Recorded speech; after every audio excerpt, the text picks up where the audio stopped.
What's going on, people? It's GBP baby. It's 5:37 p.m.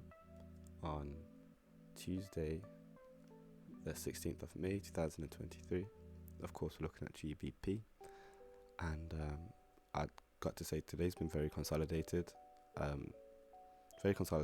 Price action was nowhere near what I was expecting, as you can see from yesterday's video. We did trade into. We'll get right into it. We did trade right up into this bearish fair value gap on the daily, and you can see that we had an instant reaction away from that.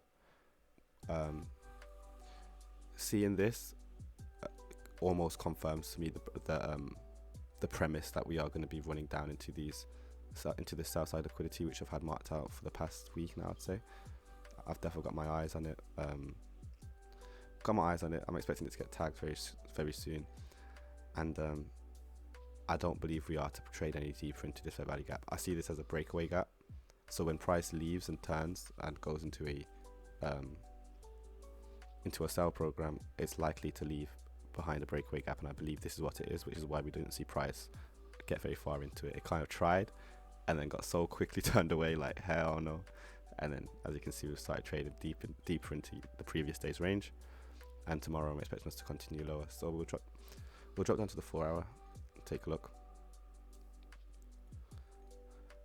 So this high right here did get taken today as anticipated.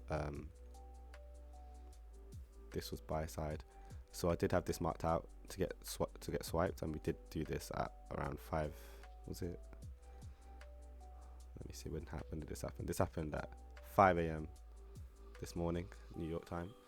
So now that that's been taken, you can see that price broke away considerably, and now we're running into these lows, and obviously the sell side. There was a lot of manipulation here. This happened during London session. I did actually get my stop loss taken during this because of how manipulated it was. So let me just quickly mark out the day dividers, and then we can have a better look. So if you go back to my weekly review, I marked out the 50% level of the total the current trading range. So it was this high to this low, and the 50% level of that was this red line, and I stated clearly that I don't expect price to trade above this 50% level because we left it so aggressively. So as we traded through that, I didn't necessarily want to see us trade. I didn't want to see us trade above it. And then after that, I also stated how this is the 25% level, and so between this low and the 50% level, I wanted to see this area act as a premium and this area act as a discount. And we can see how prices fluctuated around this 25% level. Obviously we traded above it again here, taking out these stops, and then we moved away. I'm now expecting the price to come back, kiss this level goodbye, and then trade lower and into the sell side. So yeah, it's interesting that this 25% level has acted as, like, again, a delineation for premium versus discount. Obviously if you fail to get into a short above here, it's probably best to wait until price comes back to around this level, which I believe it should do, maybe in this candle here, and then short from there onwards, but obviously we'll see. But yeah, you can see there's been a lot of manipulation today. We moved down during London, and then literally the opposite direction, had a reversal, consolidated above these levels here, failed to trade into the higher time frame order block, broke down aggressively, kissed it goodnight, and then left that range. And now obviously we're below this 25% level, or I'm going to say the 50% level of the trading of this range. And then again, as I said, since we traded through it aggressively too, I want to see price come back to it, get rejected, for us to trade lower into this sell side liquidity. Let's say that we don't necessarily trade back to it, or we trade through it. Say we trade aggressively through this now, and then we come back down on it, then I'd expect us to trade higher this week into this fair value gap.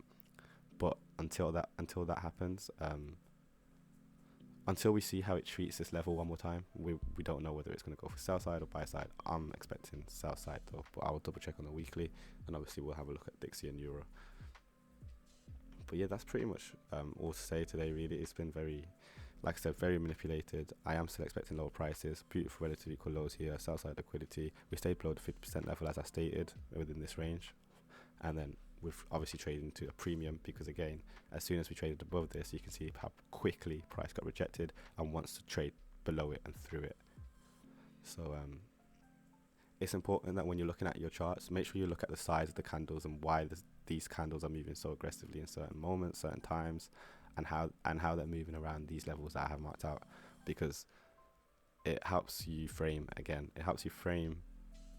better setup. It helps you frame a better understanding of why, like, where price is likely to want to go. Because when you see price aggressively trade through like this, or like this, or like this, it's likely that it doesn't necessarily want to go back there. The reason I say it's possible that we might still trade into the fair value gap, especially, is because we haven't actually touched the 50% level yet. But the reason I doubt it's going to happen is because in order for it to come back and touch that 50% level and it be relevant, I'd want to see price actually leave the complete range, which would be this high to this low. I hope that makes sense. So the complete range is this low to this high. For us to see price want to return to a 50% level, which would be equilibrium, we'd want to see price obviously trade below, outside the sell side, and then come back and kiss it. But in all fairness, that would mean that that's about right. This should be here in that case, and this should be here. Obviously everything still stands, like it's all the same logic, nothing's changed. I just moved it down a bit. There, that should be like that. I'm gonna leave that up, and you can even see even now more clearly how price came down, bounced off it, traded higher, failed, aggressively tapped the sell side, came back through it again, took out sell side, buy side liquidity, sorry, and now I reckon we're gonna run down into this sell side, and then we might, and that's a big might, see this 50% level getting touched. But we'll keep an eye on it. Today wasn't a good day, and we'll have a better look and a better idea tomorrow, obviously. Let's check on Dixie. So was it yesterday? It must have been Monday, or I can't remember if it was Monday or my Sunday review, my weekly review. This is what happens when you daily post, guys. That's why you guys should like, comment, subscribe. You know the drill. But I had this marked out. This is I think it's a wick on daily. Yes. So I marked out this daily wick. I wanted to see price stay above the 50% level for us to get shown higher prices. We can see price traded into it here, and then we traded again into it today. We wicked below the 50% level, but we didn't trade below, and volume has stayed very comfortably sat above it. This is again showing support for higher prices and the likelihood that we're going to run into this buy side liquidity here. So I'll mark that out.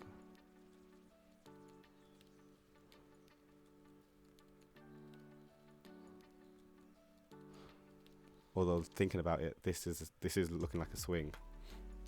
So maybe let's jump to the 4 hour and have a better look. Yeah, okay, never mind. So as soon as we came down into this range, because wicks are gaps too, as soon as we came down, we can see price aggressively traded away from it, higher, taking out a high here, and giving us a break in market structure. That's the most important thing we need to recognize. That this, once price traded through here, this is a break in market structure, which means that now anything like price shouldn't want to come down below here, and if it does, it shouldn't stay long there, and it should continue to trade higher into these highs. Once we do start going into these highs, it's like it may as well take this buy side, and I can imagine it running into this bearish order block, very bearish order block. So I'm going to mark that out, and this is also supportive of my analysis with the GBP that I've just done in wanting to see lower prices. If this wasn't such an aggressive trade higher, then I would be in a little bit more what's the word? I'd be a little bit more curious about how price was going to trade around it, because at the end of the day we have broken down here. However, we can see we've aggressively traded higher, breaking market structure. We've got some relative equal highs here, we've got a swing high here, we've got the buy side here, the longer term buy side, and then we've got that big bearish order block up here. So I do want to see dollar continue to push higher, but obviously we'll keep an eye out. What time is it? We're at 9 minutes and 58. Right, so let's just have one quick look at euro. I haven't really been following euro too much. This is looking interesting off a sell side for euro. Euro traded into a nice fair value gap today and then rejected away from it, as you can see. And also we had a break in market structure on euro as well, which would be this. Traded below it, took down to the 1 hour. So now when price returns back up here, I'd like to see this level for euro act as support, act as resistance, and then price would want to start running lower into these lows. It's interesting because this is a lot of manipulation. Like, it does look like it's going up, and I can only imagine how much retail and how much uninformed money would have their stops resting below these lows here, thinking, okay, it's reverse, especially considering, you know, this is a quotation support level. But I am very much under the impression that we are probably going to break lower, and obviously Dixie's going to move higher. But that's going to be all from me now, guys. You know how it is. This is GBP baby, and I'll catch you in the next one. Peace.